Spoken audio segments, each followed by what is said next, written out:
Fifth के लिए पहले फोर्थ पढ़ लेते हैं।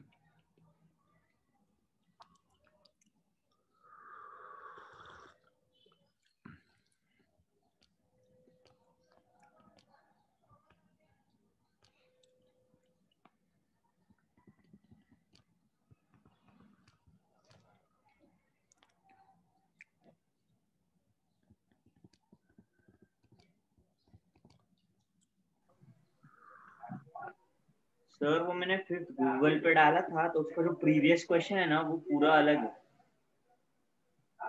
अच्छा ऐसा है क्या? हाँ वो पूरा अलग है, उसमें इलेक्ट्रिक फील्ड वो सिग्मा दिया था वो प्लेट का। सर सिर्फ डिस्टेंस चाहिए लगती है गेस। हाँ सिर्फ डिस्टेंस देनी चाहिए थी उन लोगों ने। डिस्टेंस से हो जाएगा सब दोनों कुछ। प्लेट्स के बीच की। मुझे लगा तो कैंसिल हो जाएगी पर स्क्वायर हो जाता है।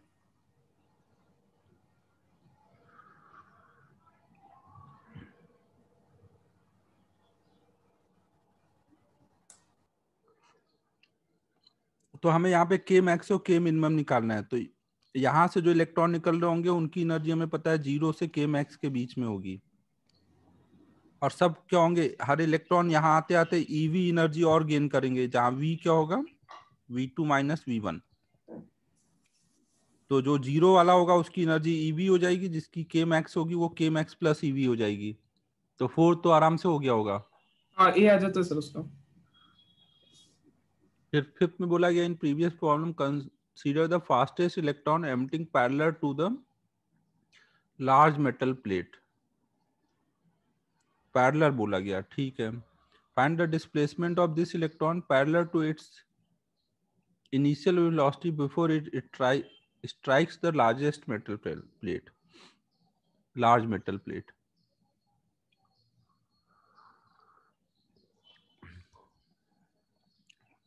पैरेलल निकला, मान लो ऐसे निकला, तो वो कुछ ऐसे आके टकरा रहा है। सर वो सर्कल नहीं मारेगा, सर्कल नहीं होगा सर, ऊपर वाला टाइप अटकेगा। अच्छा उसी को टकरा रहा है। नहीं नहीं नहीं वो सर्कल नहीं आएगा, मतलब नीचे वाला कोई फोर्स है नहीं ना वहाँ पे तो सिर्फ हाँ वो ऐसा बढ़ते जाएगा, ऐसा बढ़ते राइटवर्ड, सिर्फ राइटवर्ड फोर्स है सर। अच्छा रूट एक्स के ग्राफ जैसा। ग्रेविटी जैसे। अच्छा, मतलब वो ऐसे जाके टकराएगा, ऐसे बोल रहे हो? हाँ परफेक्ट परफेक्ट। हाँ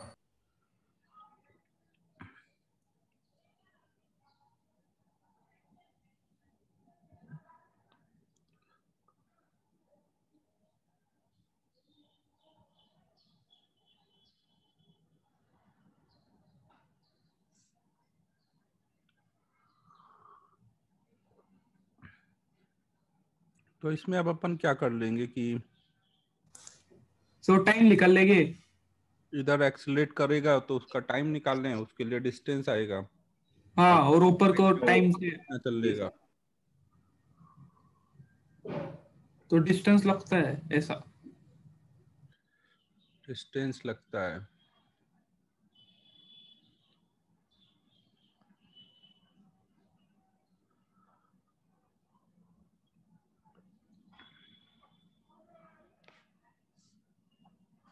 और अगर हम मान लो इससे सोचे v equal to u plus a t से, फाइनल वेलोसिटी पता है, इनिशियल वेलोसिटी पता है, एक्सेलरेशन पता है, तो यहाँ से तो टाइम आ जाएगा ना।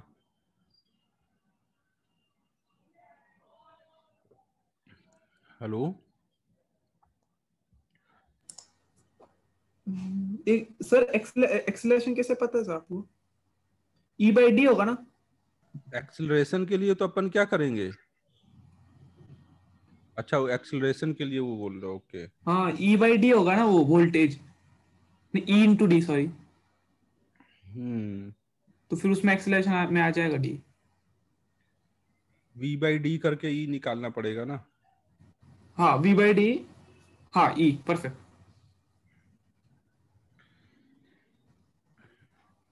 हाँ फिर सॉल्व किया तुम लोगों ने तो, और क्या नहीं हो रहा होगा वो। v/d करो, फिर करोगे तो नहीं कटा है तो नहीं हो पा रहा होगा।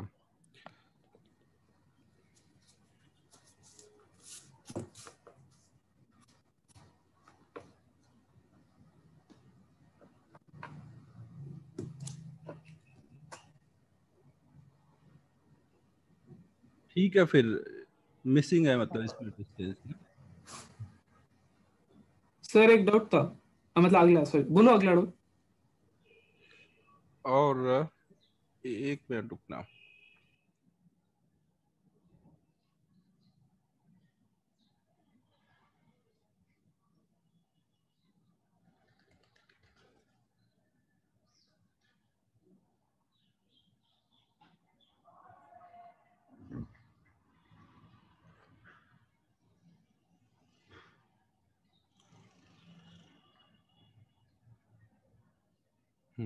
हाँ बोलो।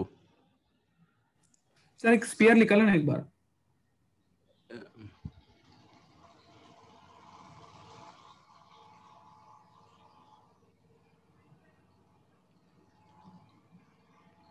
हाँ बोलो।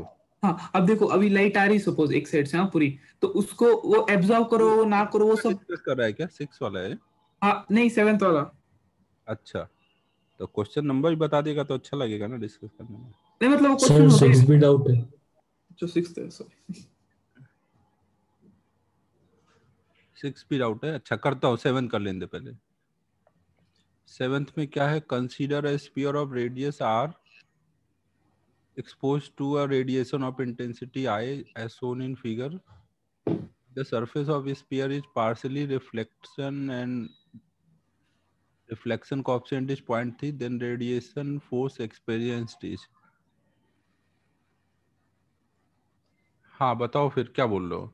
सर अभी रिफ्लेक्शन का पार्ट मतलब वो बाद में करेंगे, पहले एक बार लग रहा है बराबर, तो पहला force आ जाएगा बराबर, और जब रिफ्लेक्ट होगा तो वो फोर्स बढ़ेगा ना, मतलब सॉल्व करके नहीं आता वैसा, ऐसा तो क्यों नहीं आता ऐसा? देखो अपन ने ये वाला किया था कि अगर सारी की सारी लाइट आ रही है और एब्जॉर्ब हो रही है तो उसकी वजह से हाँ, कितना फोर्स लग रहा था, तो पाई आर स्क्वायर आई भाई। आई इंटू पाई आर स्क्वायर कर देते थे, बाय सी कर देते थे ना। सी, हाँ। हाँ अपना क्या होता था, जो भी मोमेंटम आ रहा है पर सेकेंड ना, आई इंटू ए बाई सी, ये हमारा मोमेंटम पर सेकेंड आ रहा है और यही अब्जॉर्ब होके जीरो हो जा रहा है, तो ये फोर्स लगता था ना। दोनों केस हाँ में सर। ये लग रहा था।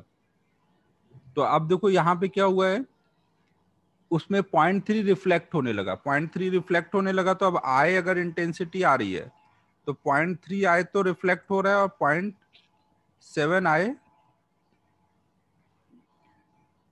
एब्जॉर्ब हो रहा है।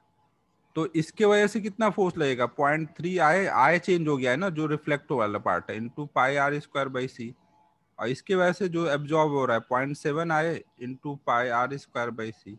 फोर्स में तो कोई चेंज आया नहीं, तो सब ऐड करके टोटल फोर्स कितना आ जाएगा? फिर से वही I into pi r square by c. हाँ सर वो समझा, पर ऐसा क्यों नहीं कर सकते कि सबको एब्जॉर्ब करा दिया पहले और फिर रिफ्लेक्ट करवा दिया? सबको एब्जॉर्ब करा दिया फिर थोड़े को ही रिफ्लेक्ट करवा दिया। थोड़े को रिफ्लेक्ट करा दिया।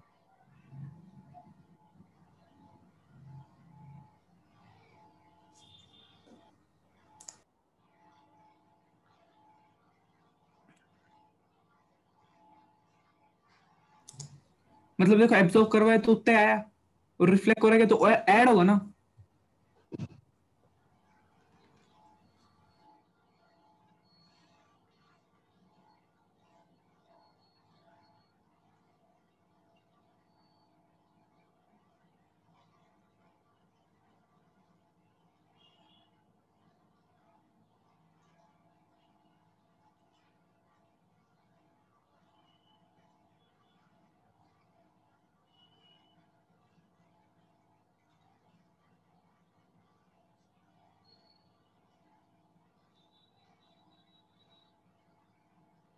मतलब बेसिकली हम ऐसा सोचना चाह रहे हैं कि एक फोटोन आ रहा है, टकरा के वापस गया, वो फोर्स, और या फिर हम पहले ले जाएं एब्जॉर्ब कराएं फिर वो एमिट करे, वो फोर्स क्या इक्वल होंगे? हाँ सर, ये डाउट है,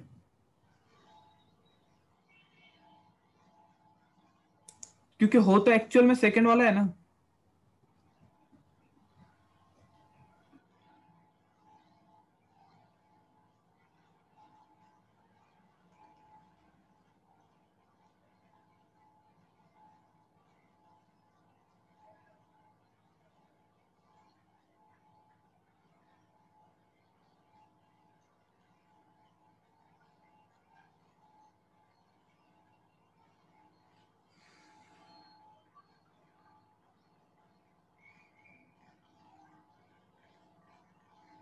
सर वो रिफ्लेक्ट के टाइम वो एंगल पे रिफ्लेक्ट होता है ना? हाँ, वो तो एंगल का भी सोच लेंगे, पहले नॉर्मल ऐसे सोच रहे हैं कि क्या से होता क्या है। तो एंगल में तो अलग ही आ जाएगा ना।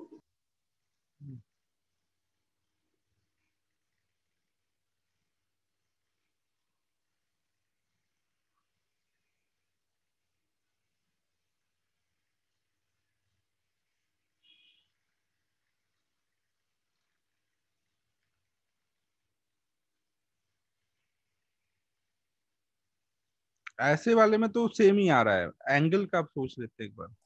सर एंगल कुछ भी रहो, वो मतलब वो जो नॉर्मल होगी ना वो एक ही साइड को है ना, तो नॉर्मल क्या लोगे तो लगता है हमेशा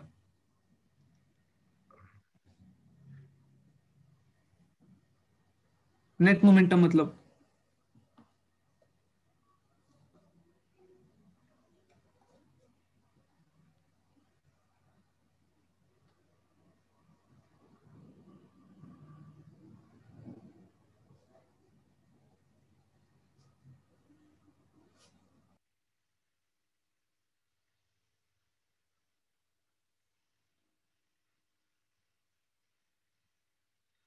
तो वो रिफ्लेक्टेड का नॉर्मल के अलॉन्ग होता है ना, लेकिन वो एब्जॉर्ब का तो उस लाइन के अलॉन्ग होगा ना फोर्स। हाँ लेकिन वो तो वही होगा ना, ऐसे ऐसे तो दोनों के ये वाले कंपोनेंट जो होंगे वो कट जा रहे। कैंसिल हो जाएगी वैसा, हाँ। तो अभी इसमें तो यही दिख रहा है कि भाई अगर मान लो आई इंटेंसिटी आ रही है, जीरो हो रही है,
सर सिर्फ इतना ही बोल दो कि अगर पूरा रिफ्लेक्ट हो रहा है तो फिर वो सेम ही क्यों आ रहा है, ये प्रो हो गया तो भी ये प्रो हो जाएगा। ये एंगल का ही चक्कर है यार वो कुछ। वो सिर्फ नॉर्मल की तरफ लग रहा है बराबर। अच्छा वो, अच्छा डबल कंपोनेंट आएंगे। यहाँ पे जैसे अभी शुरू में जब टकराया तो केवल हम जैसे अब्जॉर्ब करा रहे हैं तो ऐसे फोर्स लगाया हमने, और फिर जब हमने रिफ्लेक्ट कराया तो अब वो रिफ्लेक्ट अलग डायरेक्शन में कराया हमने ऐसे। और उन दोनों का रिजल्टेंट सेंटर से पास करेगा। हाँ, तो अब उसके, अब ये ऐसे गया तो इसके अब दो कंपोनेंट आ गए, एक ऐसे और एक ऐसे, और इसके वजह से इधर कोई फोर्स लगा था। ऐड हो रहा है आंसर देखो ना। हाँ तो वही यहीं पे दिक्कत हुई ना एंगल में, अब यहाँ पे एक मिनट सोचने दो। सर वो वर्टिकल वाला कट जाएगा ना, उसके एग्जैक्ट नीचे वाले फोटोन टाइप ले लो, तो नहीं वो नहीं, हाँ, ऊपर हाँ, नीचे हर एक फोटोन का इफेक्ट देखना है ना, रुक जाओ पहले। सिर्फ हॉरिजॉन्टल देखना है सिर्फ।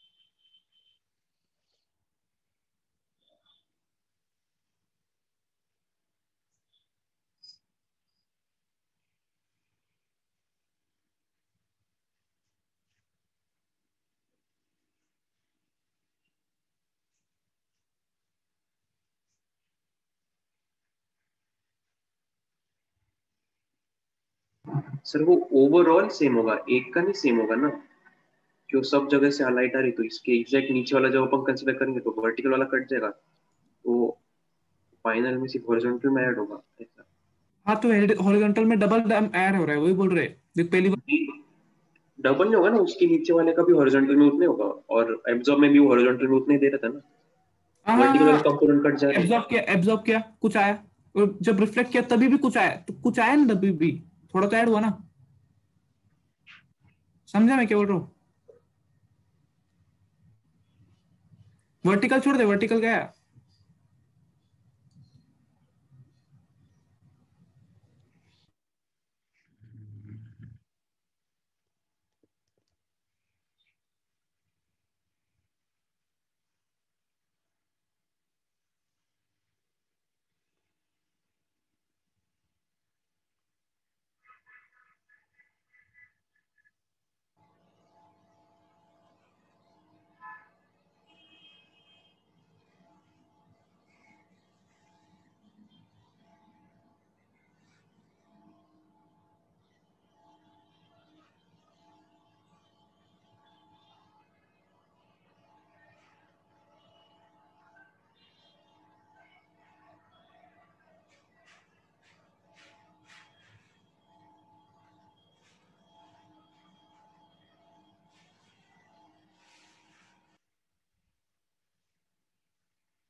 देखो यहाँ पे जैसे एंगल पे जब लग रहा है, हेलो, हाँ सर।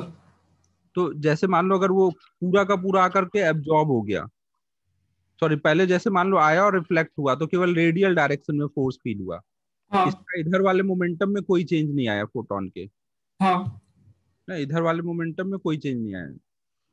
हाँ सर। अब जैसे मान लो वो पहले फिर दूसरी बार ऐसे आया, एब्जॉर्ब हुआ, एब्जॉर्ब हुआ तो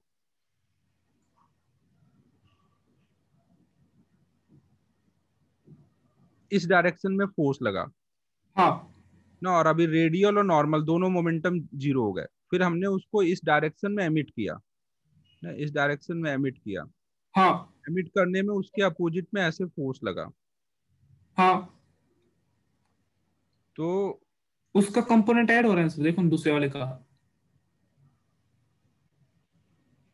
अब इसका जो हमारा इधर कंपोनेंट आएगा ये, वो बड़ा होगा।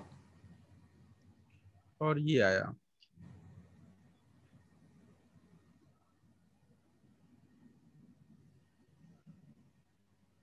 तो यहाँ पे इस बार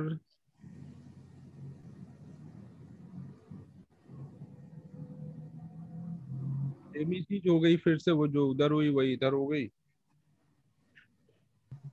सर एक बार सुनो ना। हाँ हाँ सर अभी इसके एग्जैक्ट मतलब डायमेट्रिकल अपोजिट टाइम नीचे से एक फोटोन लेके आओ हाँ और उसको रिफ्लेक्ट करो, तो उसका इस डायरेक्शन में फोर्स लगेगा ना, इसके अपोजिट, तो जब दोनों को मिलके देखेंगे तब वो कैंसिल हो जाएंगे वो। हाँ, तो बाद में जब हम एमिट कराएंगे तो भी तो यही करेंगे।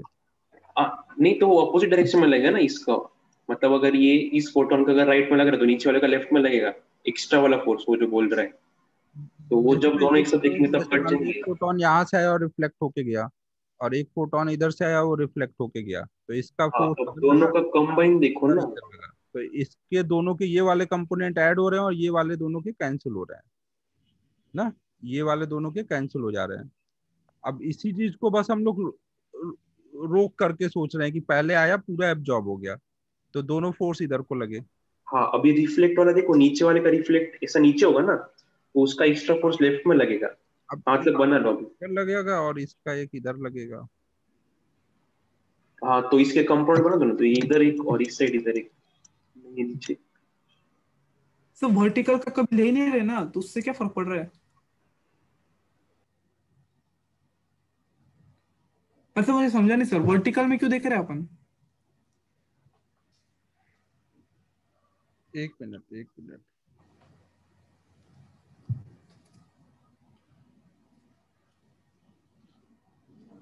हाँ देखो यहाँ पे यही मिस्टेक हो रही है। देखो जब यहाँ पे दो फोटोन जैसे आके दो फोटोन लेके सोचोगे तब समझ आ रहा है। जैसे यहाँ पे जब दो फोटोन आए तो उनका फोर्स केवल ऐसे लगा, तो हर टाइम पे ये कंपोनेंट कैंसिल हो रहा है। हाँ सर। लेकिन जैसे हमने जब ऐसे पहले ऑब्जॉर्व कराया तो दोनों के पहले इसी डायरेक्शन में हमने लिए, तो वो दोनों ऐड कर दिए, और केवल एमिट करने की वजह से जितना मोमेंटम में चेंज आया उसके करस्पॉन्डिंग ये वाले कंपोनेंट कैंसिल किए, क्योंकि एमिट करने के टाइम में जो फोर्स आया उसका केवल ये वाला कैंसिल किया और ये वाला ऐड किया, जबकि इंसिडेंस के टाइम में भी दोनों के ये वाले कैंसिल होने थे। मतलब यहाँ पर एक बार दोनों ऐड हो गया और एक बार ही कैंसिल हुआ है, जबकि एक्चुअल में दोनों हमेशा वो कैंसिल होना चाहिए था, ये वाला कंपोनेंट।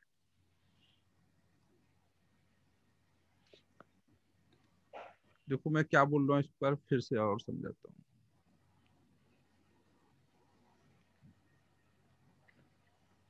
ये रिकॉर्डिंग बंद कर देता हूँ, बाकी बच्चों को इतना ये सब देखने। चलो नेक्स्ट बताओ अब। 21 नहीं 21 नहीं सर 6th। हाँ 6 देख लो।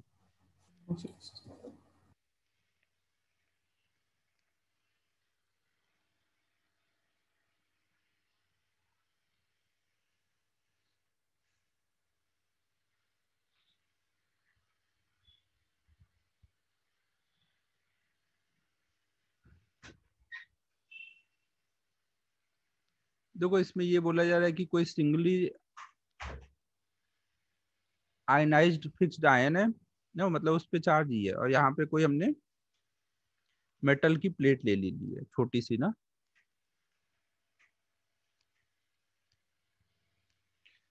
तो अब हमें बताना है कि हम इसमें मैक्सिमम कितने वेवलेंथ का ऐसे लाइट गिरा सकते हैं, सो दैट कि यहाँ से जब इलेक्ट्रॉन निकले तो कुछ आयन इसके अराउंड ऐसे सर्कल में घूमने लग जाए। तो अगर ये सिंगली आयनाइज्ड है, डी पता है, तो आप यहाँ पे उसका वी निकाल सकते हो, कितनी स्पीड से निकलेगा कि घूम पाएगा। वी आ जाएगा तो के आ जाएगा, के आ जाएगा तो आप निकाल सकते हो कि अगर निकलने का के पता है, वर्क फंक्शन पता है, तो कितने लैम्डा की लाइट आनी चाहिए। सुजल समझ आ रहा है, क्वेश्चन क्लियर हुआ क्या है? सर वो स्टार्टिंग से ही घूमने लगेगा क्या? हाँ हाँ सर समझा। कर ले, मतलब सिंपल है एकदम। सेंटीपिटल फोर्स पता है, वी आ जाएगा, वी आ जाएगा, वर्क फंक्शन पता है तो लैम्डा आ जाएगा। सर ऐसा हो सकता है कि वो पहले आयन तक पहुंचा फिर घूमने लगा? आयन तक पहुंचा, अचानक से डायरेक्शन कैसे चेंज कर पाएगा? उसको तो हमेशा सर्कुलर पाथ पे ही चलेगा, तभी ऐसे पॉसिबल है ना। अब ऐसे आ रहा है फिर अचानक से ऐसे कैसे घूम जाएगा? तो यहाँ उसको टेंजेंशियली निकलना पड़ेगा ना, जो यहाँ पे सर्कल है ऐसे टेंजेंशियली निकलेगा तभी वो ऐसे हो पाएगा ना। हाँ सर समझा समझा। नेक्स्ट बताओ। सर 19 वाला सिर्फ क्वेश्चन एकदम शॉर्ट में समझा दो ना।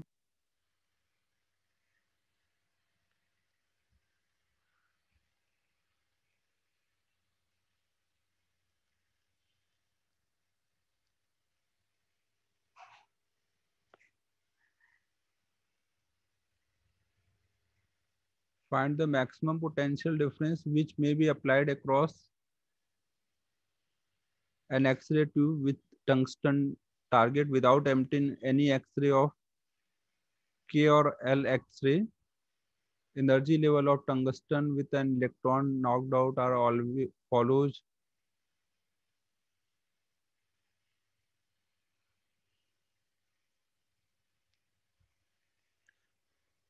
देखो हमें ये बोला जा रहा है कि अगर हम जैसे टंगस्टन टारगेट मेटल लेते हैं तो उसके ऑर्बिटल में जो एनर्जी लेवल्स हैं वो दिया हुआ है। नहीं सर उन्होंने बोला इलेक्ट्रॉन निकलने के बाद वो एनर्जी हाँ लेवल। वही वही, अगर वहां का इलेक्ट्रॉन निकल जाएगा तो उसमें इतनी एनर्जी रहेगी टंगस्टन की। एल वाले का निकला तो उसकी इतनी एनर्जी रहेगी, एम वाले का निकला तो उसकी इतनी एनर्जी रहेगी। हाँ the energy levels of tungsten atom with an electron knocked out. हाँ सर। तो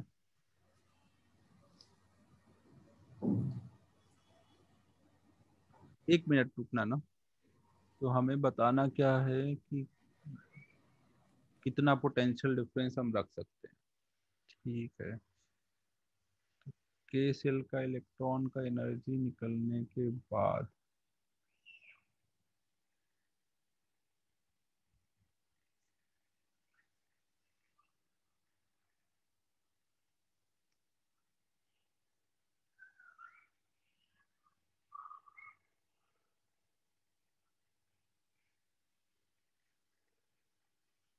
देखो हमें ये पता है, जैसे कि मान लो कोई एटम है, अभी उसकी टोटल एनर्जी 0 है।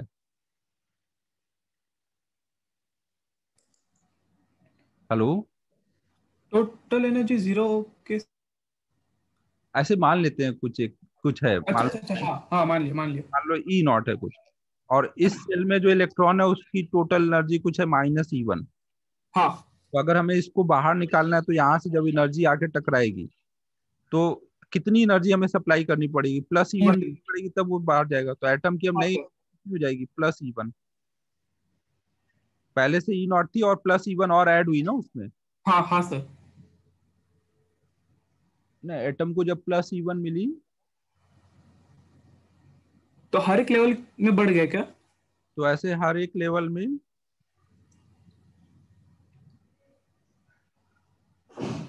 ऐसे एनर्जी बढ़ जा रही है। तो जैसे सबसे लोअर ऑर्बिटल का अगर आप देखोगे तो उसमें एनर्जी क्या होगी, सबसे ज्यादा निगेटिव में होगी ना। तो ऐड होगा जब तो सबसे ज्यादा बढ़ेगी किसमें, सबसे लोअर ऑर्बिटल के लिए।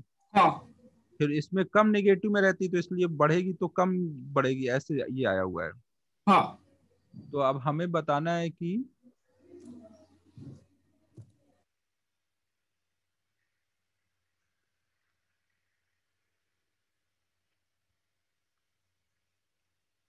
हमें अगर के और एल वाला एक्सरे नहीं चाहिए, एम वाला चलेगा, के और एल वाला नहीं चाहिए, तो हमें अपनी एनर्जी कितनी रखनी पड़ेगी।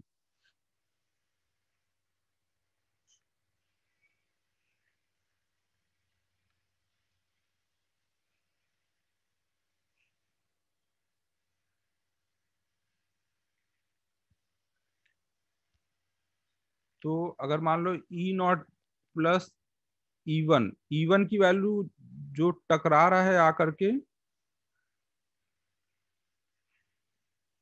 वो एनर्जी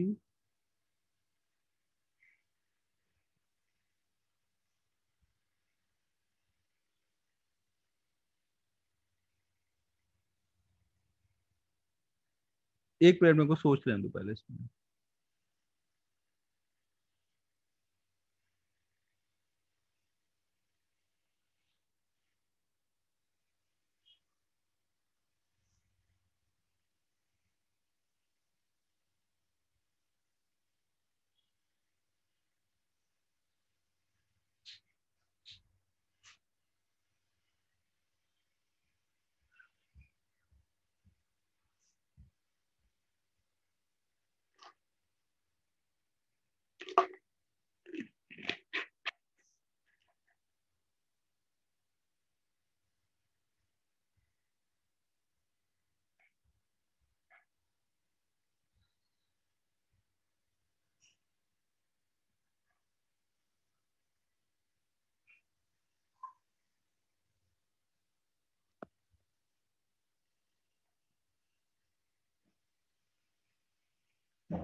तो आवाज नहीं आ रहा है? एक मिनट, सोच रहा हूँ।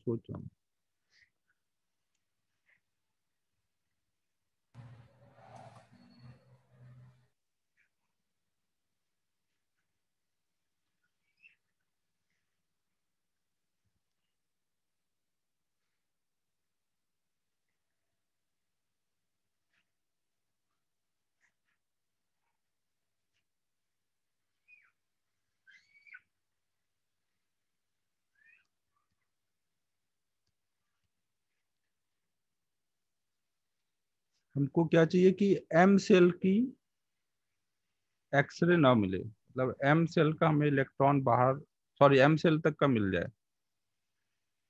इन दोनों सेल का ना मिले। सर हाँ सर मतलब ऐसा सोच सकते हैं ना कि अगर वो मान लो उसकी मैक्सिमम पोटेंशियल डिफरेंस ने मान ली कुछ वी रखी है, तो वो वी से आएगा, और के और एल का अगर वो नहीं निकलेगा तो के और एल एक्सरे नहीं मिलेंगे ना हमको। हाँ, वही तो कर रहा हूँ ना, एल जो का मिनिमम है तो 11.3 आ जाएगा। ईवी की वैल्यू नहीं 11.3 नहीं है एल का। वो नया एनर्जी दिया ना, तो वैसे मान लो कि अगर एल की एनर्जी 11.3 और के की एनर्जी 69.5 है, कैसे मान, मतलब समझा नहीं वो वो। दिया ना नया energy level with an electron knocked out, मतलब ऐसा कुछ नया केस टाइप है, उसमें के और एल की एनर्जी अलग है, तो नहीं नहीं नहीं, 11.3 से अगर कम होगा तो निकलेगा ही नहीं ना वो। उन्होंने बोला है कि एक एटम था उसके निकलने के बाद की एनर्जी दी है, हमें उसकी निकलने के पहले की एनर्जी चाहिए, ऐसा है कुछ, ऐसा फाइंड करना है थिंग्स। नहीं, अलग एटम है जिसकी के एल एम की एनर्जी ये दी है, ऐसा नहीं कुछ नहीं, concept वो है। हाइपोथेटिकल केसेस कब बनते हैं, जब नाम नहीं देते एटम का, या फिर टंगस्टन एटम का नाम दे दिया, मतलब वो नए केस नहीं, ऐसा हाइपोथेटिकल नहीं कुछ ऐसा। हाइपोथेटिकल नहीं, मतलब पहले वो इलेक्ट्रॉन निकल गया है, अभी एनर्जी चेंज हो गई है, और फिर अब ये पोटेंशियल अक्रॉस लगा रहे हैं अपन, फिर उसमें 11.3 से कम होगा अच्छा तो वैसे वैसे वैसे, रुको एक ऐसा है मिनट। वो।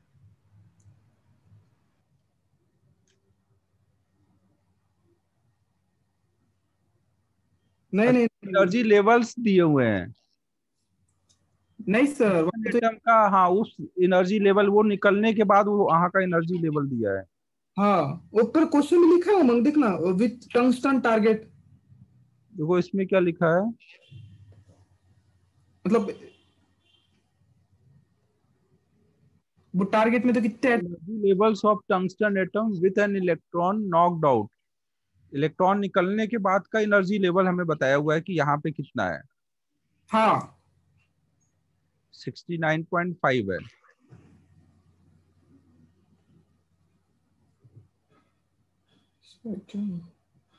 The energy levels of tungsten atom with electron knocked out are as follows.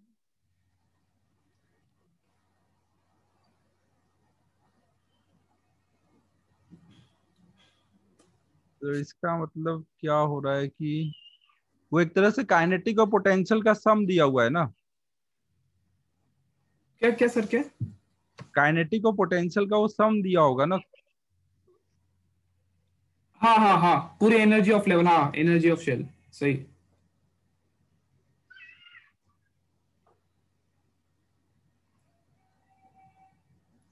बात तो वही है ना, अपन ने उसी को कुछ ई नॉट मान लिया है। हाँ सर, मतलब आप क्या कह रहे हो, मुझे समझा नहीं, मतलब एक बार पूरा। तो मुझे भी नहीं समझा मैं क्या बोल रहा हूँ। एक मिनट रुको, फिर से सोचता हूँ यार। The energy levels of tungsten atom with an electron knocked out, के सेल का एनर्जी लेवल इतना इतना।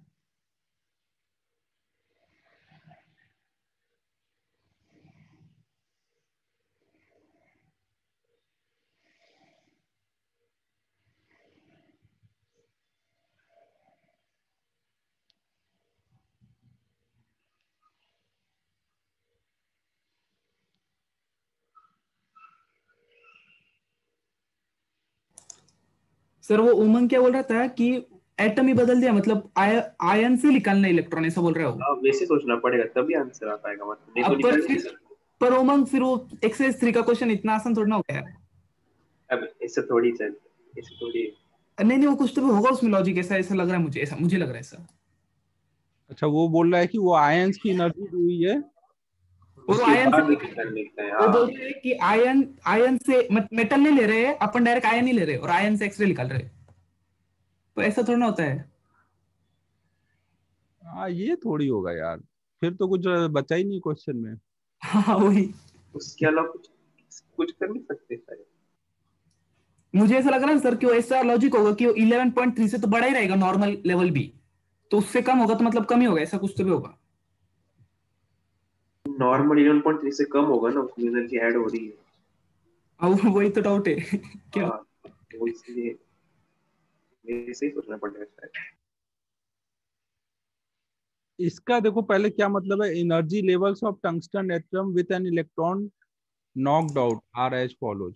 मतलब अभी सपोज टंगस्टन का एटम ले लिया, हाँ अभी सपोज के में से इलेक्ट्रॉन ले लिया, हाँ तो फिर के की लेवल क्या होगी, और फिर एक नया केस लिया जिसमें इलेक्ट्रॉन ले लिया तो फिर लेवल किसका बोल रहे हैं, वो तो इलेक्ट्रॉन के साथ ही लेवल की एनर्जी होती है ना।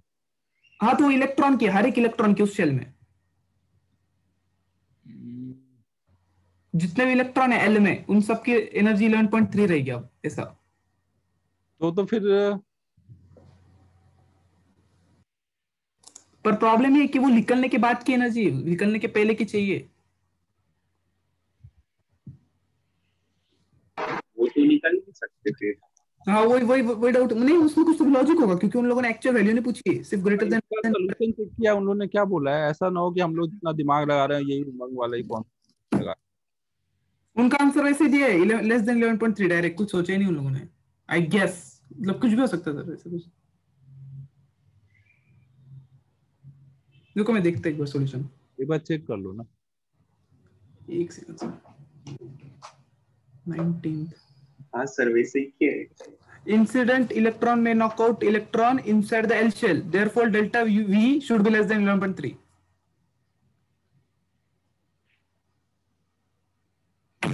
वही लिख दिया है।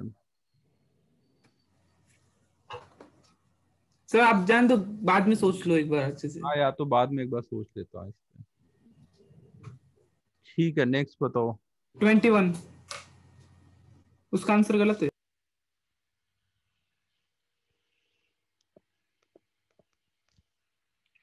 If lambda max is the wavelength at which intensity of X radiation is maximum,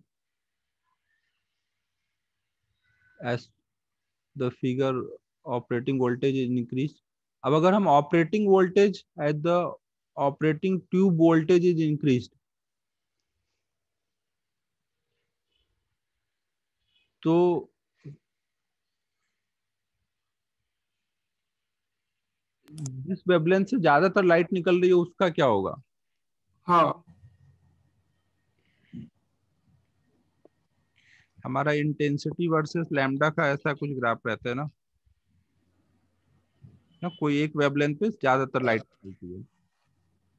अगर हम ऑपरेटिंग वोल्टेज बढ़ा देंगे तो ज्यादा एनर्जी के फोटोन आके टकराएंगे ना, तो मोस्ट ऑफ द जो निकलेंगे फिर वो ज्यादा एनर्जी के निकलेंगे, मतलब उनकी वेवलेंथ कम हो जानी चाहिए। ये ग्राफ पीछे शिफ्ट हो जाना चाहिए ना। अगर हम ऑपरेटिंग वोल्टेज बढ़ाएंगे तो पूरा ग्राफ पीछे शिफ्ट होगा, तो मैक्सिमम वाला भी पीछे शिफ्ट होना चाहिए। और एक मिनट देख लेंगे दो।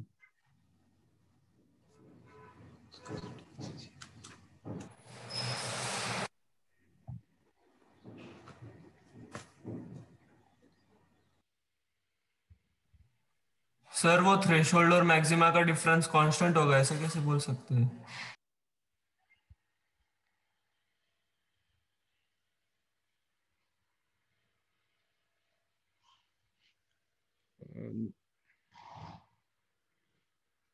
ऐसा मैं वो ये नहीं बोल रहा हूँ कि कांस्टेंट होगा।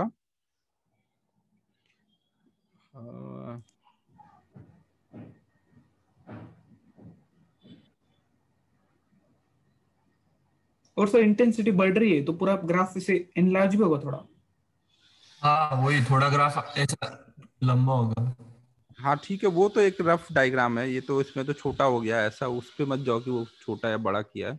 अभी केवल अभी इस पे फोकस कर रहे हैं कि जो भी लाइट आएगी जितनी वेवलेंथ की आती है, मतलब कितनी एनर्जी के फोटोन आ रहे हैं, तो एक मीडियम रेंज में ज्यादातर मिलते हैं। कुछ ऐसा प्रेडिक्ट कर भी पाएंगे? सर है option can't be predicted. Not be predicted, क्योंकि हमने मान लो वेवलेंथ को छोटा कर दिया, ज्यादा एनर्जी के फोटोन आ रहे हैं, तो उससे कितनी इंटेंसिटी का कौन सा एक्सरे निकलेगा, कहाँ बोल पाएंगे?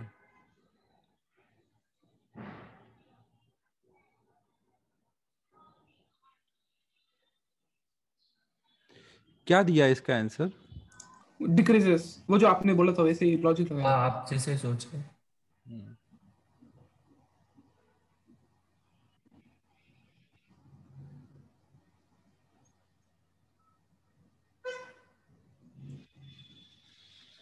सर नोट्स में लिखवाया था ना आपने कि वो प्रेडिक्ट नहीं कर सकते ऐसा, मतलब कुछ नहीं, ये नहीं पॉइंट लिखा है मैंने। ने पॉइंट ने बोला था ना इंटेंसिटी के बारे में कुछ बोल नहीं पाएंगे हर एक वेवलेंथ के।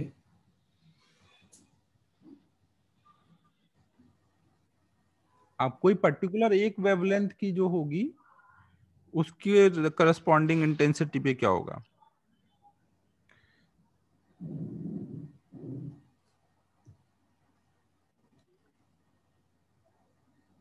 तो वो बस एक इतना सा आप सोच सकते हो इसमें कि जो जो हमारे पास फोटोन आते हैं ना, हाँ सर। उसमें जो एक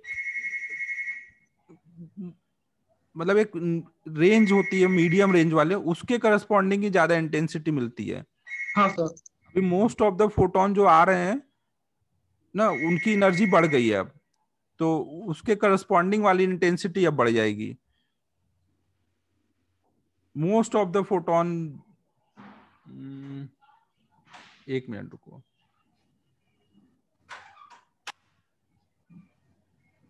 ईवी एनर्जी से इलेक्ट्रॉन आके टकरा रहे हैं तो मीडियम रेंज में निकलते हैं।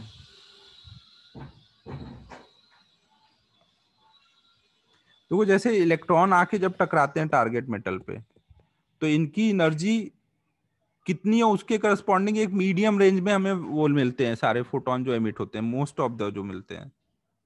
तो अगर इसका नंबर बढ़ जाएगा, इसकी एनर्जी बढ़ जाएगी, तो जो मीडियम रेंज की जो फोटोन निकलेंगे उनकी एनर्जी भी बढ़ जाएगी। कुछ इस टाइप का बस दिमाग लगा सकते हैं। अच्छा मतलब सबकी एनर्जी थोड़ी थोड़ी थोड़ी बढ़ जाएगी तो पीछे चल हाँ। जाएगी। हेलो। हाँ सर समझा समझा। हाँ सर समझे। हाँ हाँ, उनको बोलिए कि फिर बच्चे जो नहीं अटेंड करेंगे उनको कब कैसे हम दे पाएंगे, ऑनलाइन में तो रिकॉर्ड होता ही है। हाँ हाँ हाँ।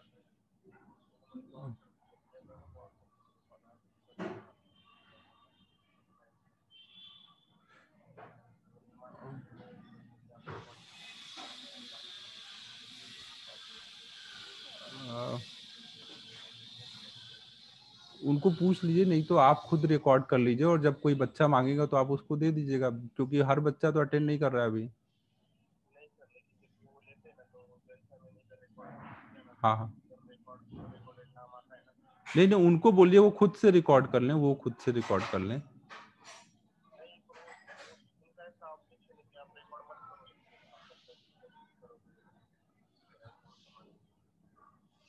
तो अच्छा आज मत करिए, उनको ले लेने दीजिए लेक्चर, या तो बोल दीजिए कि आज हम ये कर लेते हैं क्योंकि बच्चों को देना पड़ेगा, फिर हम लोग बात कर लेते हैं इसके लिए ना। ठीक है। हेलो। सर देखो यार, इसमें इतने ही दिमाग लगा सकते हैं ना कि जब कोई पर्टिकुलर एनर्जी के फोटोन इलेक्ट्रॉन आ रहे हैं, तो उसके टकराने की वजह से कुछ मीडियम रेंज के निकल रहे हैं, ये एनर्जी बढ़ेगी तो वो मीडियम रेंज भी बढ़ जाएगा। हाँ सर चलेगा। ठीक है, नेक्स्ट बताओ फिर। सर वो 19th में मैंने गूगल किया, वो मतलब वो जब इलेक्ट्रॉन नहीं निकला ना तब की के शेल की एनर्जी 69.5 रहती है। अच्छा, वो तब की है। तो फिर क्वेश्चन गलत है। तो वो दिया क्यों है फिर वो नॉकड आउट करके? क्वेश्चन गलत है वो इस हिसाब से दिया होगा जो मैं पहले बोल रहा था ना, कि शुरू में उन्होंने माना होगा कि कोई एटम रखा हुआ है, तो अभी इसकी एनर्जी 0 है, और के सेल वाला जो इलेक्ट्रॉन है उसकी एनर्जी माइनस में है, तो जब वो आके टकराया तो उतना कम हो गया, इलेक्ट्रॉन बाहर गया, तो अब उसकी एनर्जी कितनी बढ़ गई एटम की, जीरो से जितना माइनस में के सेल में एनर्जी थी उतनी ऐड होकर के एक तरह से वो हो गई, तो 69.5 हो गई। कुछ नहीं समझा सर ये।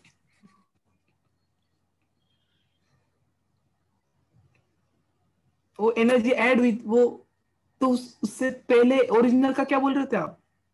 जैसे एक एटम है अभी, तो एक एटम की शुरू में अभी एनर्जी, जब उसके अंदर सब इलेक्ट्रॉन्स हैं तो उसकी अभी एनर्जी कुछ जीरो है, हाँ और हर एक सेल की कुछ निगेटिव में एनर्जी होगी। हाँ, ये समझा। इलेक्ट्रॉन है, हर एक इलेक्ट्रॉन की कुछ निगेटिव में एनर्जी है। तो अगर हाँ हमने इसको निकालने के लिए कुछ एनर्जी सप्लाई की, तो ये जब निकल जाएगा तो उसकी जो एटम की एनर्जी होगी अब उतनी हम प्लस में बोलेंगे। एटम की एनर्जी की एनर्जी।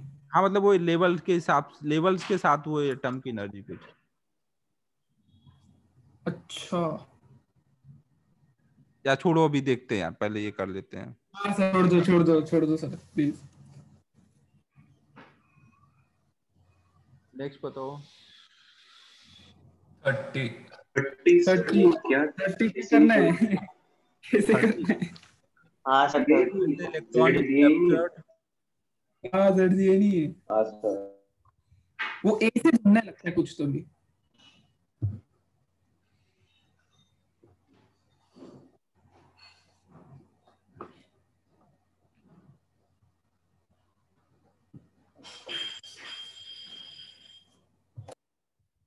ये के कैप्चर का क्वेश्चन है ना?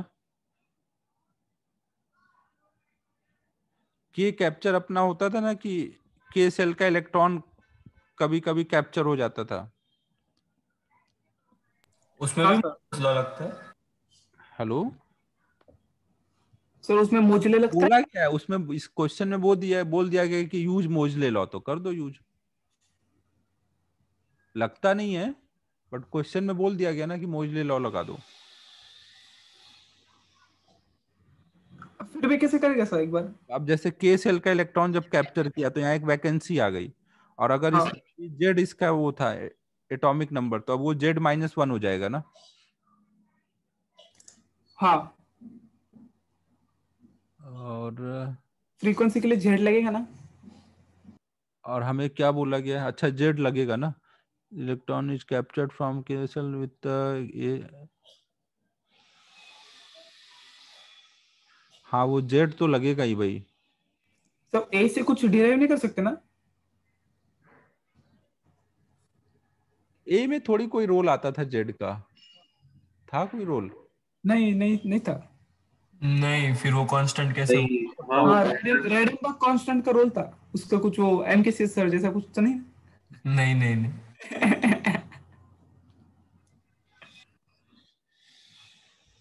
क्योंकि बाकी तो सब वही है, एक इलेक्ट्रॉन अंदर से निकल गया, जेड कम हो गया, बट जेड पता तो होना चाहिए तभी तो सॉल्व होगा आगे।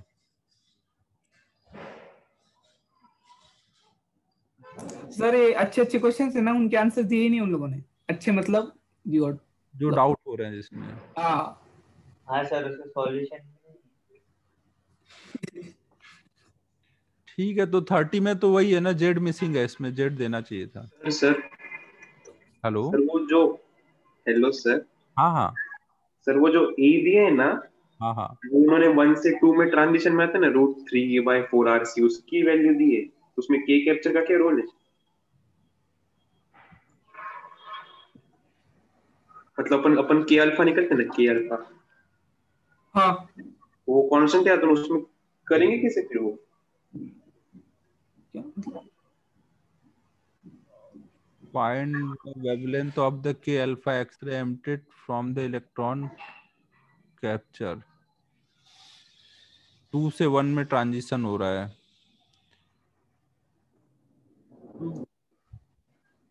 इन शॉर्ट सर क्वेश्चन समझा दो, मतलब वो क्या कहना क्या चाह रहे क्वेश्चन में देखो यही है कि एक इलेक्ट्रॉन निकल गया के कैप्चर की वजह से, तो के अल्फा मतलब 2 से 1 वाला इलेक्ट्रॉन ट्रांजिशन करेगा, यहाँ का इलेक्ट्रॉन।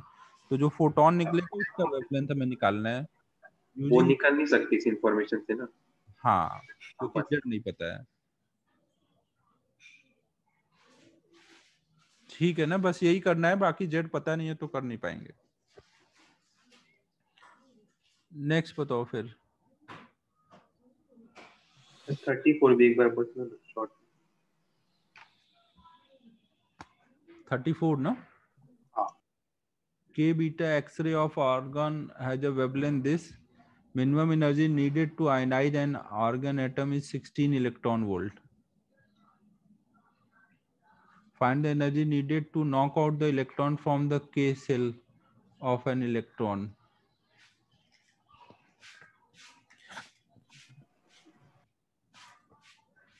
थर्टी फोर में देखो ऑर्गन वाला एटम लेना है और इसमें बोल दिया गया कि minimum energy needed to ionise an argon atom.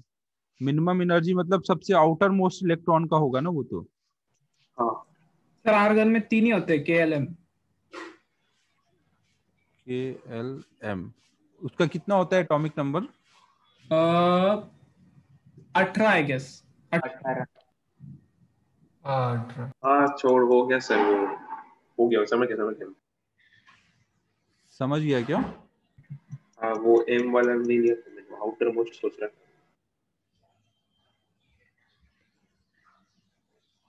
ठीक है, क्या करूं, छोड़ दो फिर? हाँ हो गया। नेक्स्ट बताओ। सर 37 का सिर्फ B वाला बता दो ना एक बार।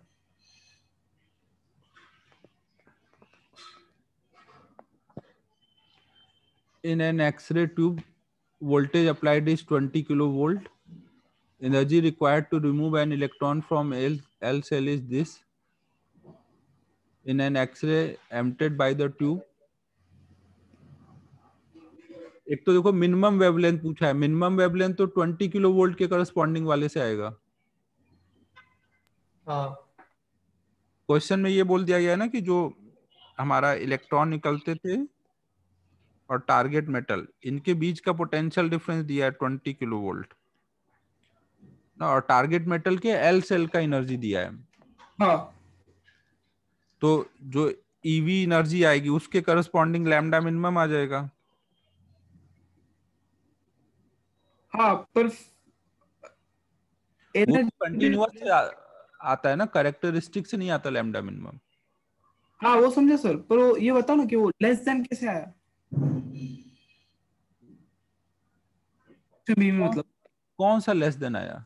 ऑप्शन बी में मतलब एक ही आएगी ना। आगे पढ़ने तो दे आप ऑप्शन। ये ऑप्शन अच्छा, ऑप्शन में energy of the characteristic x-ray will be equal to और less than 19.9 kilo electron volt.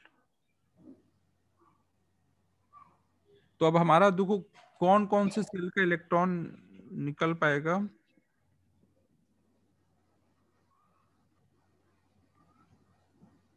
सभी के सेल की एनर्जी ज्यादा नेगेटिव होगी, एल सेल की कम नेगेटिव में होगी। हाँ तो सब निकल सकते हैं। तो एल सेल के ऊपर के इलेक्ट्रॉन निकल सकते हैं ना? नहीं सर के हाँ सही हाँ सर। एल सेल की 19.9 है।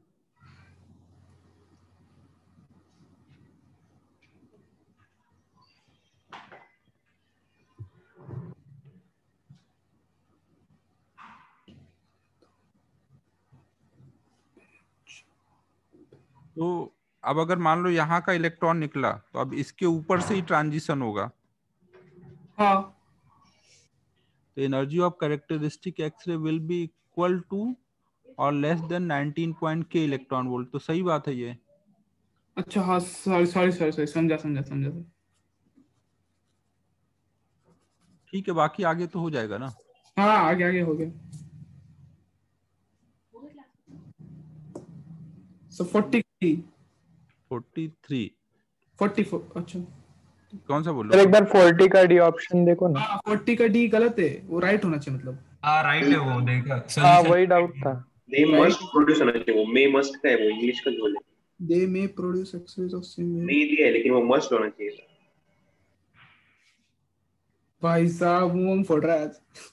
They may produce X-ray of the same minimum wavelength when they target different target.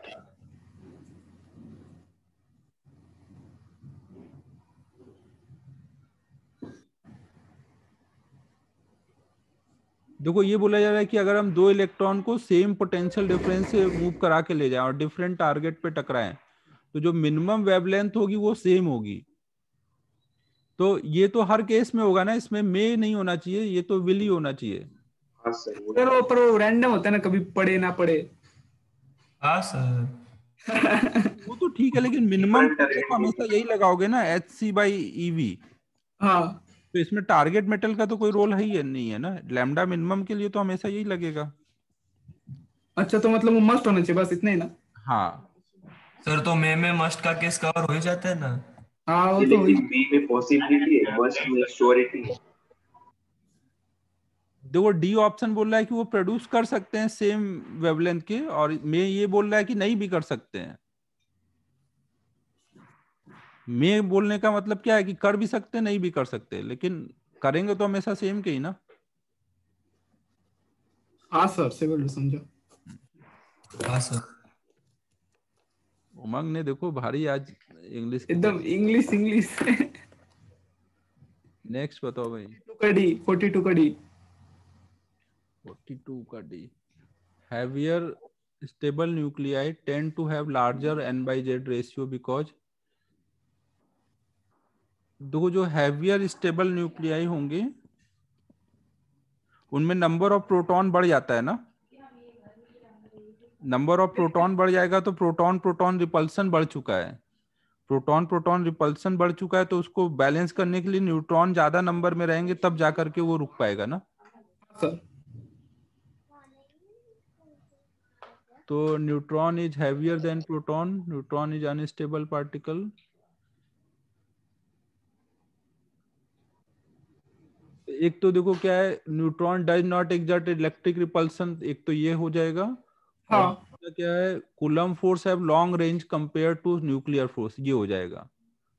Sir, इसका संबंध क्या है डी वाले का? देखो जैसे डी वाले में क्या है, जब बड़ा न्यूक्लियस हो गया तो जो दो न्यूक्लियॉन दूर हैं इनका इलेक्ट्रिक रिपल्सन तो अब भी वैसे ही लग रहा है लॉन्ग रेंज होने की वजह से, बट अट्रैक्शन जो है न्यूक्लियर वाला अट्रैक्शन वो कम हो गया ज्यादा। हाँ इस बढ़ने पर ये है। हेलो, हाँ हाँ बोलो सर, सॉरी। देखो जब ये डिस्टेंस बढ़ेगी तो न्यूक्लियर फोर्स तो तेजी से कम होगा, लेकिन इलेक्ट्रिक फोर्स तो धीमे धीमे कम हो रहा है, तो ये अब भी स्ट्रॉन्ग रिपल्सन है। समझो ना, न्यूक्लियस जब तक छोटा था तब तक इनके बीच का अट्रैक्शन स्ट्रॉन्ग था, लेकिन जब ये बड़ा हुआ तो न्यूक्लियर डिस्टेंस जैसे थोड़ी सी बढ़ी वो तेजी से डिक्रीज हो गया ये अट्रैक्शन। हाँ रिपल्सन भी वैसे स्ट्रॉन्ग है, तो उसको रोकने के लिए फिर न्यूट्रॉन लगेंगे जो अट्रैक्ट कर पाए अपनी तरफ। अच्छा, समझ गया समझ गया समझ गया सर। तो सी और डी होना चाहिए, एक बार चेक कर हाँ लो। वही वही वही है सर, वही। नेक्स्ट बताओ। 50। सर हाँ कुछ बोला उमंग? नहीं 50 बोल रहे थे। अच्छा, तो इतनी जल्दी बोलता है कि जब तक तेरा आवाज आता है तो वो खत्म हो जाता है। वो क्या बोला तूने? 50 में क्या है, suppose an electron moving between. Sir वो क्वेश्चन में वहाँ पे आर क्यूब है, वो मैंने डाला था गूगल पे, वो आर क्यूब से आ जाता है। कर लो सर, तो भी ध्यान दो। ऐसे थोड़ी चलता है आर स्क्वायर का। हाँ वो सॉल्यूशन में भी आर क्यूब है। हाँ वो प्रिंटिंग मिस्टेक है। अब कर लो भाई, अब क्या करो, सोल्यूशन में दिया है ना, तब तो कर ही लो। तो अब एक तो हमें जैसे यू दे दिया है और दूसरा बोल दिया है कि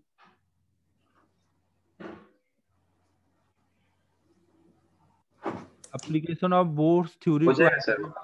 बाकी वो एंगुलर मोमेंटम कंजर्व करा दो, कर लो फिर आगे चलो। सर 54 में वो बीटा को बीटा प्लस लेना या बीटा माइनस? सर 50 वाले में ना, वो आर क्यू ऐसे नहीं कर सकते कि E is directly proportional to R, वैसे करके? मतलब पोटेंशियल एनर्जी 1/r होती है ना? फिर से बोलो एक बार। पोटेंशियल एनर्जी क्या होती है? वन प्रोपोर्शनल क्या होता है? 1/n² ना? Potential energy proportional 1/n²। वैसे कैसे करना है इसको एक बार 50 वाले? तब होती है ना जब हमारा u का एक्सप्रेशन वो कुछ आता है k q1 q2/r, ये उस केस के लिए है ना जो हमने हाँ डिराइव हाँ हाँ, तो यहाँ इस तो वो चेंज हो हो जाएगी गया। ऐसा? हाँ यहाँ तो पूरा फोर्स लगने का तरीका चेंज हो गया है, फोर्स जो लगेगा वो नया फोर्स लग रहा है अब ना। q1 q2/r² वाला फोर्स नहीं है, यहाँ कुछ और फोर्स है, तो उसके वजह से सारे एक्सप्रेशन जो आपने डिराइव किए वो नहीं लगाने हैं। हाँ सर, समझ गया समझ गया। तो कैसे यूज करेंगे? सिर्फ वो पूरा सॉल्व करके कि सिर्फ हाँ थोड़े? पूरा सॉल्व करके आप f निकालोगे यहाँ से, और एंगुलर मोमेंटम, उनको यूज करके प्रोपोर्शनलिटी देखोगे, दोनों को यहाँ से फोर्स का एक्सप्रेशन लिखोगे, दोनों सर को समझ गया। हाँ सर समझ गया। 54 अगला ना। हाँ सर बीटा प्लस तो अगर मेंशन नहीं है तो जो बीटा माइनस होता है यही आपको मोस्टली मिलता है, बीटा प्लस रेयर डीके है, तो आपको कुछ नहीं सर इसमें बीटा माइनस ही अज्यूम किया पर बीटा प्लस लेके दिया आंसर। हाँ बीटा प्लस माइनस एबीसी आता है। हेलो परफेक्ट, एबीसी आना चाहिए सर फिर उस हिसाब से। अच्छा एक बार मैं पढ़ सर लेता उन लोगों ने बीटा प्लस लिया है। अच्छा एक बार सर सॉल्यूशन में भी देखा वो बीटा प्लस लेके सॉल्व किया। ओके हाँ सर। एक सेकंड।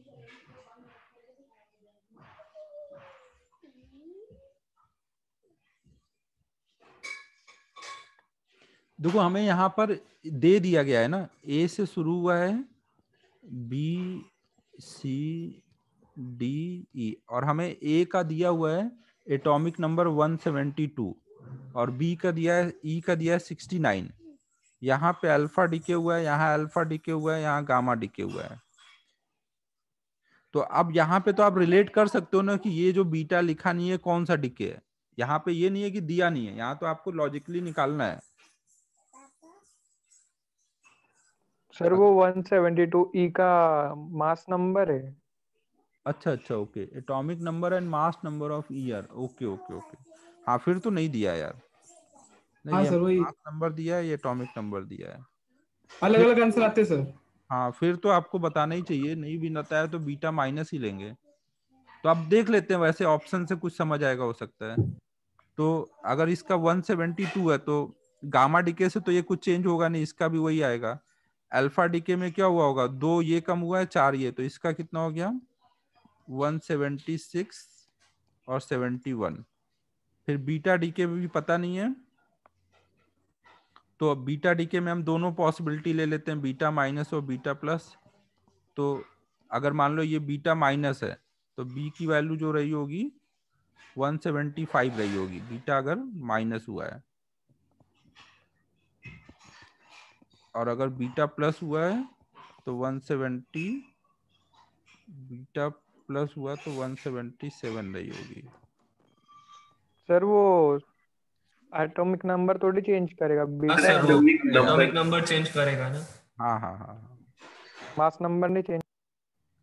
हाँ हाँ यहाँ चेंज करेंगे ना। अगर बीटा माइनस मतलब अंदर से एक न्यूट्रॉन गए की वजह से ये 71, तो इसका पहले 70 रहा होगा और यहाँ 72 रहा होगा ना। और फिर अल्फा डीके हुआ तो इसका रहा होगा 180, 72 या फिर 180, 74। अब इस हिसाब से मैच कराओ क्या क्या ऑप्शन है। एटॉमिक नंबर ऑफ ए 72 एक पॉसिबिलिटी दी है तो वो कर लेंगे। मास नंबर ऑफ बी सही है, एटॉमिक नंबर ऑफ डी वो तो वही हो जाएगा। तो मतलब आप बोल रहे हो कि दोनों करके देखिए और दोनों में से दोनों पॉसिबिलिटी डाल देंगे ऐसा? हाँ क्योंकि कुछ मेंशन नहीं है तो हो सकता है पॉसिबिलिटी। अच्छा अच्छा अच्छा ओके सर समझ गया।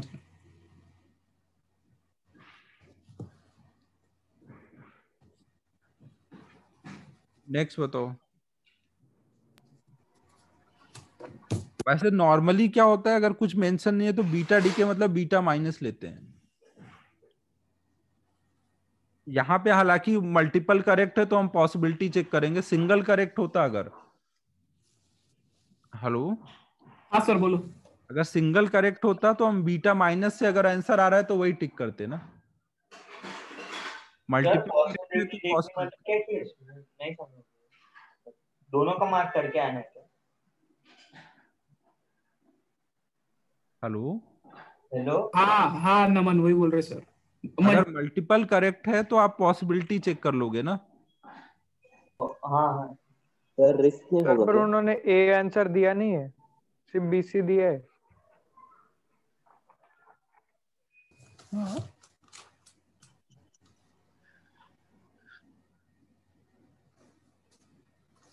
अच्छा ये ऑप्शन दिया ही नहीं है, ये गलत हाँ नहीं दिया है। नहीं सर। सॉल्यूशन यहाँ पे सीधे लिखे बीटा नहीं, वहाँ पे बीटा प्लस दिया और आंसर 69। छोड़ो सर, वो बोनस हो जाएगा मेरे एग्जाम में, हाँ छोड़ो सर छोड़ दो। छोड़ो। हाँ सर, ठीक ऐसा है, दोनों चलो आगे सोच लेंगे। बताओ। 81 सर, 81 ना? 81। नहीं 81। सर 77, उसमें बी दिए, सी होना चाहिए सर। सॉल्यूशन में हाँ, सी है। उसका आंसर अलग आता है, अरे नहीं, वो बी सी आता नेगेटिव है। होता है ना। हाँ सी आता है उसका। नहीं अभी देख 77 में सॉल्यूशन में दिया है, पर 78 में गड़बड़ी दिया है। अगर हाँ वो 7 पॉजिटिव वाला लेना चाहिए 78। तो, और उससे 79 में भी प्रॉब्लम हो गया है थोड़ा। हाँ वही वो 77 और 79 का सेम दिया है, बराबर दिया है सॉल्यूशन में। हाँ सर, सोल्यूशन में बराबर दिए। करना क्या है? एक से क्वेश्चन पढ़ लेने दो। An insulating conducting cell is exposed to a radiation of wavelength lambda. Threshold wavelength of the conducting cell is lambda naught. Since energy of the incident photon is greater than threshold, the emission of photoelectron will occur, and due to its sphere gets charged and its potential difference become V naught. And at this moment emission of photoelectron stops. मतलब वो threshold wavelength आ गया ना, cut off कौन सा बोलते थे वो, stopping potential. हाँ तो वैल्यू ऑफ वी नॉट कितना होगा, तो अपना कर देंगे। कितना के मैक्स निकल रहा है, तो h c by lambda minus h c by lambda naught, ये और के मैक्स होगा, इसको लिख हाँ, देंगे टू वी नॉट। तो सी इससे वाला ना। जाएगा। सर वो वी नॉट का मैग्नीट्यूड क्यों करते हैं ना, इसका साइन तो नेगेटिव होगा ना, नेगेटिव में लगेंगे ना वी नॉट स्टॉपिंग पोटेंशियल की। हाँ तो वही वही वही किया है ना सर ने। भी आ जाएगा ना उससे नेगेटिव करने के बाद। अच्छा तो यहाँ पर मैग्नीट्यूड है ना सिर्फ। देखो, यहाँ पर क्या होगा, इसका 0 होगा, इसका प्लस में वी नॉट होगा। हाँ सर। नहीं, यहाँ पे कुछ कैपेसिटर लगा हुआ है ना, तो इसका 0 है, इसका वी नॉट, तो जो इलेक्ट्रॉन यहाँ से निकलेंगे, जब ये स्टॉपिंग पोटेंशियल डिफरेंस के और हो जाएगा तो वो वापस आ जाएगा ना। तो हमें इसका पोटेंशियल डिफरेंस बताना है, तो वही हमारा स्टॉपिंग पोटेंशियल होगा ना।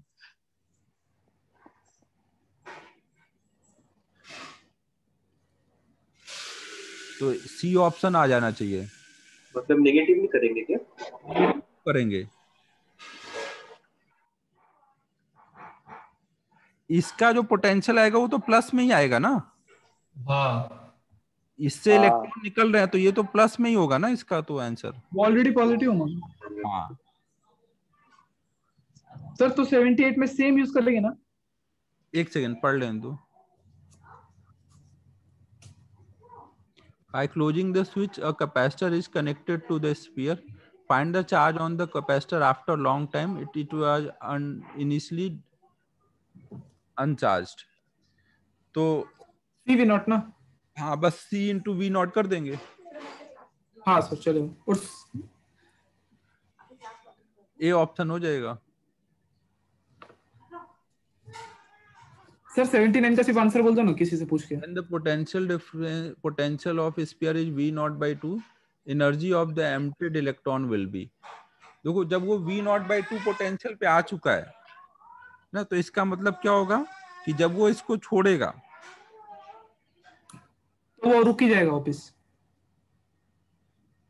देखो, जैसे ही वो अपना ये वाला कॉन्सेप्ट रहता था कि मान लो ये V1 V2 है और ये हाई वोल्टेज है, ये प्लस में ये माइनस में, और यहाँ से एनर्जी कोई फोटोन निकल रहा है, तो अब उसकी इधर आते आते एनर्जी क्या हो जाएगी, जो भी के मैक्स से अगर निकला है तो माइनस ईवी। हाँ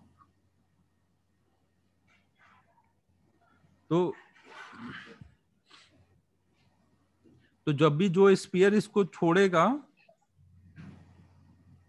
तो जितना इसका वोल्टेज हो चुका है उतना ई वी नॉट उतना सब्ट्रैक्ट कर देंगे उसकी एनर्जी में से। मतलब 77 का आंसर माइनस ई वी नॉट ना, E V naught by 2।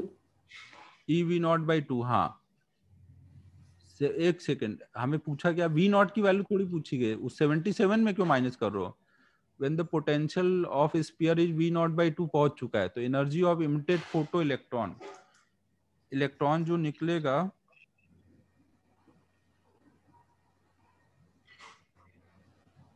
H c by lambda minus h c by lambda naught so उसकी वैल्यू ई वी नॉट है।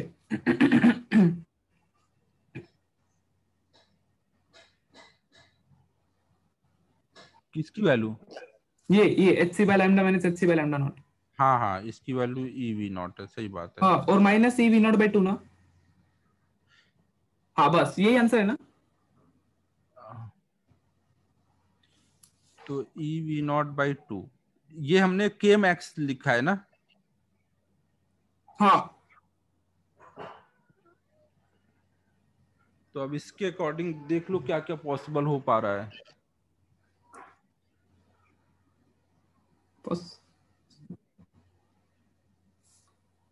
Sir in short answer e V naught by 2 है ना, वो मैं देख लूंगा आगे वाला। हाँ हाँ, ई वी नॉट बाई 2। अब बस बस छोड़ दो छोड़ दो। 81 सर, क्या सर 81। हाँ सर 81। हाँ सर 81। एक मिनट, हाँ 81 से पहले एक मिनट, मेरे को 79 पे एक सेकंड और सोच लेने दो।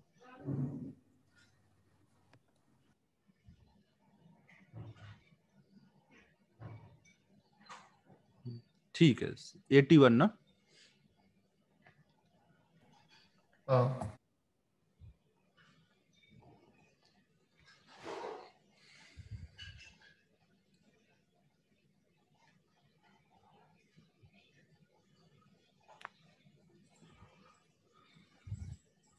अच्छा, 81 में 80 भी पढ़ना है। In an experiment on photoelectric emission from metallic surface, wavelength of incident light दिया है, स्टॉपिंग पोटेंशियल दिया है, threshold frequency of the metal अच्छा पूछा है, ठीक है। Under the same assumption of the above problem, find the maximum number of collision of the electron can suffer before it becomes unable to come out of the metal.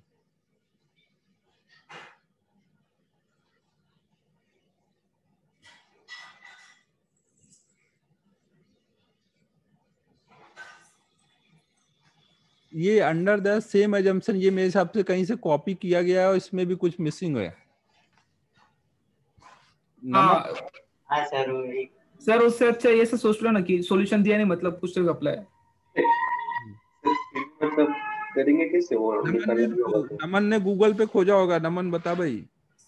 नहीं sir ये नहीं डाला मैंने। अरे यार क्या कर डाल डाल जल्दी डाल जल्द। डालो, चेक करो, इसमें कुछ उसके ऊपर वाला जो क्वेश्चन होगा वो कुछ और होगा, वो दिया नहीं है।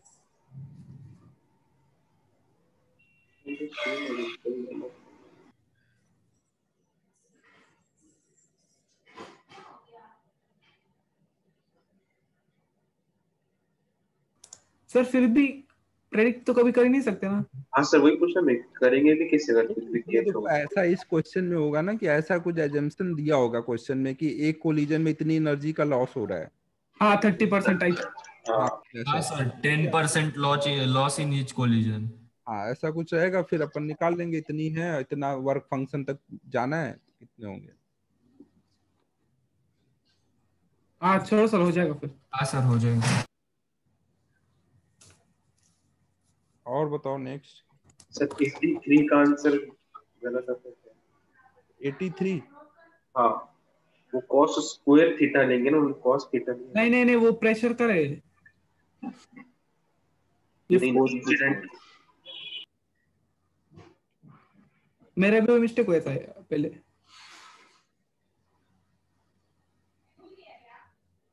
यहाँ पे मैं फोर्स पूछा गया है ना। हाँ और से भी cos स्क्वायर थीटा आता है ना रिफ्लेक्टिव वन में। नहीं, यहाँ पे वो दे दिए क्या बोलते हैं पर सेकेंड, नंबर ऑफ फोटोन पर सेकेंड। देख लो ना सर एक बार। हाँ देख लो मतलब छोड़। हमें बोल दिया गया है कि एक फोटोन का क्या मोमेंटम है और नंबर ऑफ फोटोन पर सेकेंड कितने आ रहे हैं। तो हम ये निकाल लेंगे कि कितने मोमेंटम पर सेकेंड आ रहा है, फिर वो टकरा रहा है इधर के और जा रहा है। तो पर सेकेंड वाला जब मोमेंटम यूज करेंगे तो हम डायरेक्ट बोल सकते हैं 2p cos 60, ये फोर्स लगेगा। और पर सेकेंड वाला मोमेंटम कितना लिखेंगे, अच्छा वहाँ समझ एक का मोमेंटम इनटू n ना। अब इनमें सबकी वैल्यू डाल दो। हाँ सर आ जाता। हाँ सर।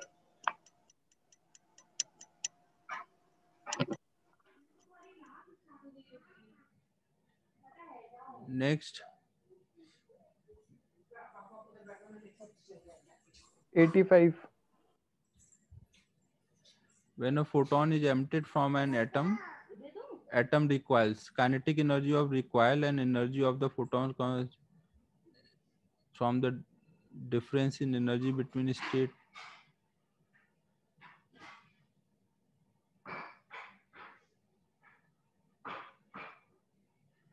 अब देखो इस क्वेश्चन में बोल ही दिया गया है कि कितने का फ्रैक्शनल चेंज आएगा। समझो हम लोग क्या करते थे, हम लोग एज्यूम कर लेते थे कि लगभग वो सेम है। जो फ्रैक्शनल चेंज है देख लो 10⁻⁹ कुछ ऐसा दिया हुआ है। यहाँ पे हमें फ्रैक्शनल चेंज की वैल्यू निकालनी है। हाँ सर, तो पूरा करेंगे ना? हाँ तो अब हम लोग सॉल्व वो एरर लगा देगा ना, DE/E = d λ/λ, और वो D मतलब वो एटम को जितनी एनर्जी मिली।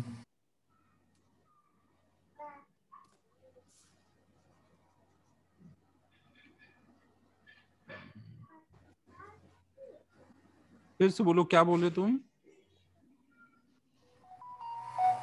DE/E = -d λ/λ, error analysis. ये कहाँ से लिखा तुमने? E = hc/λ। hc/λ। अच्छा यहाँ से लिख रहे हो कि, और वो D मतलब वो एटम को जितनी मिलेगी उतने का ही चेंज होगा ना। उतने का चेंज आया, सही बात है। और उसको कितने का चेंज आया वो निकालने के लिए आप वही यूज कर लेना जो अपन रिक्वायर्ड स्पीड के लिए यूज करते हैं। सर एक बार कर दो ना सॉल्व। अच्छा ना, जो भी हमारा फोटोन निकलेगा उसकी एनर्जी ये हम लिख सकते हैं hc/λ। हाँ उसके वेवलेंथ में चेंज को हम रिलेट कर सकते हैं, और उसकी एनर्जी कितनी कम होगी जो फोटोन निकल रहा है, जितने एनर्जी एटम लेके चला जाएगा। हाँ तो डी मतलब ये एटम की एनर्जी। एटम की एनर्जी कैसे लिखेंगे? उसका मोमेंटम अपॉन में उसका मास ना।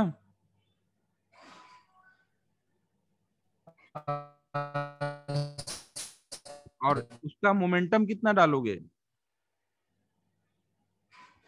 h/λ डालोगे, जो फोटोन निकला उसके मोमेंटम के बराबर।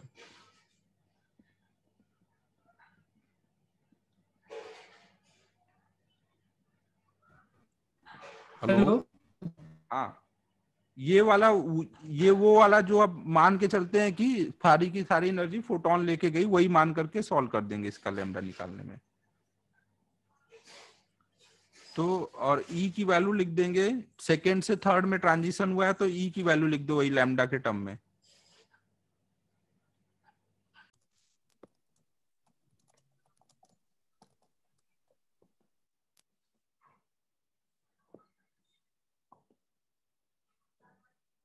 हेलो। हाँ सर। हाँ यार ये पता नहीं कैसे साइन आउट हो गया मैं। सर सिर्फ उत्तर लिख दो, DE/E, वो समझ जाएगा हम सब। 85 कर रहे थे ना। हमें हाँ पता है फोटोन की एनर्जी है hc/λ, तो d λ/λ मैग्नीट्यूड जो होगा पता है DE/E के बराबर होगा। E की वैल्यू हम कैसे लिखेंगे? सेकेंड से थर्ड में ट्रांजिशन हो रहा है ना, तो 30.6 वाला। हेलो। हाँ हाँ सर। हाँ सर, हाँ सर। तो इसको हम लोग लिख देंगे RHC लिख देते हैं अभी ना, हाँ सिंबल में ही लिखते हैं अभी। तो Z² और 1/n² माइनस 1/ ये, तो ये हमारा E हो गया। और यहाँ पे हमें और क्या लिखना है? D मतलब हमें क्या लिखना है? फोटोन की एटम की एनर्जी, और एटम का मोमेंटम कितना होगा? जितना फोटोन का मोमेंटम होगा।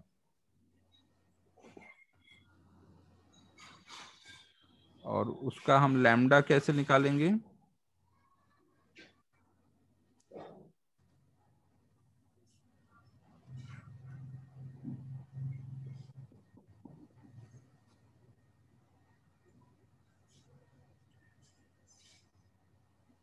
तो हमारा आ जाएगा h² अपॉन में 1/λ² अपॉन में 2m इंटू E। और ये हमें क्या दिया है?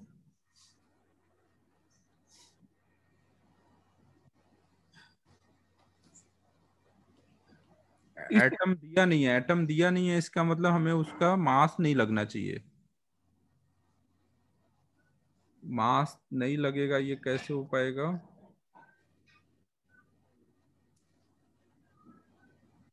बिना मास के बताना है ना। अच्छा, हाइड्रोजन एटम दिया सर है, हाइड्रोजन बोला है हाँ ना। दिया है, हाँ। तो यहाँ पे हमें मास भी पता है और जेड पता है, तो अब यहाँ से 1/λ की वैल्यू यहाँ डाल दो, ई की वैल्यू यहाँ से डाल दो, हाँ सर। तो हो जाना चाहिए फिर। अब हाँ सर सर सर समझ गया। हाँ सर हो जाता है। नेक्स्ट बताओ।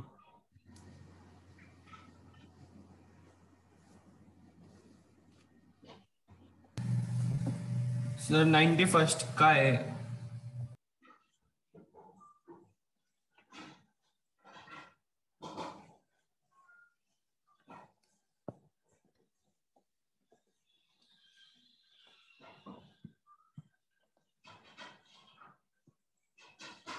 फर्स्ट में mass of product formed is less than original mass of the system. किस में ऐसा होता है कि मास कम हो जाता है? तो अल्फा डीके में होता है ऐसा, हाँ बीटा डीके में भी होता है ना, एनर्जी रिलीज होती है ना बीटा डीके में भी, और मास कम हो जाता है, हाँ गामा सर। वगैरह निकलते हैं ना। न्यूक्लियर फिजन में भी ऐसा होता है। सर वो फ्यूजन एंडोजेनिक नहीं हो सकता? फिजन एंडोजेनिक, फिजन तो स्टेबिलिटी के लिए ही होता है ना, छोटे छोटे बनते हैं और कुछ एनर्जी रिलीज होती है। अच्छा ठीक है, फिर कुछ नहीं वही था।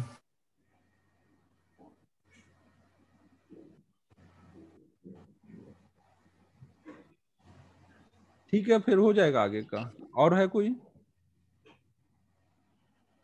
नहीं नहीं। कौन सा? नहीं खत्म। ठीक है, ठीक है, फिर क्लोज करता हूँ। बाकी अब सर अपना वो, सर वो z हाँ, इफेक्टिव एल अल्फा के लिए कैसे लिखेंगे? मतलब z-1 लिखते हैं ना के अल्फा के लिए, वैसा।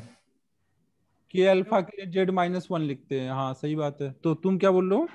एल अल्फा के लिए सपोज लिखना रहा तो कैसे लिखेंगे? वो यार एल अल्फा का स्क्रीनिंग क्वेश्चन पूछा कांस्टेंट नहीं पूछना तुमसे? पड़ेगा। रूल्स लाते हैं उसके बहुत ज्यादा, बहुत हाँ बड़ा वो वो स्क्रीनिंग वो कांस्टेंट। स्लेटर्स रूल वो लेटर सब। कांस्टेंट। हाँ वही। वो सब अपने सिलेबस का पार्ट है नहीं, ऐसा पूछा नहीं जाएगा। अगर बाई चांस पूछा जाए तो जैसे के अल्फा का किया था वैसे ही कर देना, क्योंकि और इससे ज्यादा सिलेबस का पार्ट है नहीं।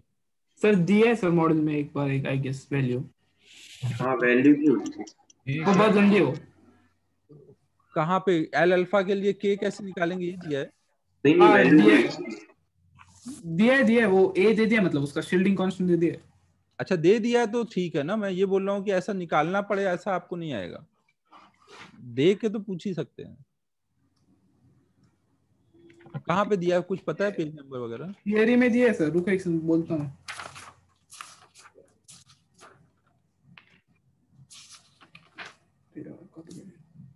हाँ सर देखो, पेज नंबर 118 11.8 सॉरी। 11.8 पर। अच्छा हाँ ठीक है, आपको दे दिया है ना, दे दिया है तो ठीक है, या तो याद ही रखो, निकाल नहीं सकते वो आप ना।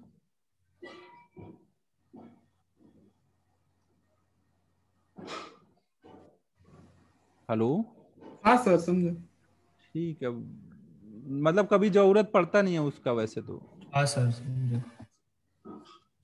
ठीक है, फिर हो गया अपना फिजिक्स सब तो सारा डिस्कशन। बाकी पाथ फाइंडर लगा लो ना, पाथ फाइंडर अच्छा लग रहा है, मतलब उसका ऑब्जेक्टिव लगाओ, काफी सही है क्वेश्चन उससे। हाँ सर सही तो कुछ। अपने को जेई के हिसाब से चाहिए उस टाइप के क्वेश्चन है, और ज्यादा भी नहीं करने पड़ रहे हैं, अच्छी प्रैक्टिस हो जा रही है उसमें। इसमें हाँ सर सर। पाथ फाइंडर का यार एमसीक्यू। अभी अभी लगा ले क्या, मतलब हर टेस्ट के बीच में? देखो हर टाइम पे तुम्हारा क्या होना चाहिए, डेली 8-10 क्वेश्चन तो फिजिक्स मैथ इन सब के सॉल्विंग चलता ही रहना चाहिए, ताकि हाँ अपना दिमाग यूज टू रहे हर टाइम पे सोचने का। बाकी जो अगर आप कुछ और पढ़ रहे हो, कुछ केमिस्ट्री का बैकलॉग कवर कर रहे हो तो करते रहो, लेकिन एटलीस्ट थोड़ा थोड़ा डेली सॉल्विंग चलता रहना चाहिए।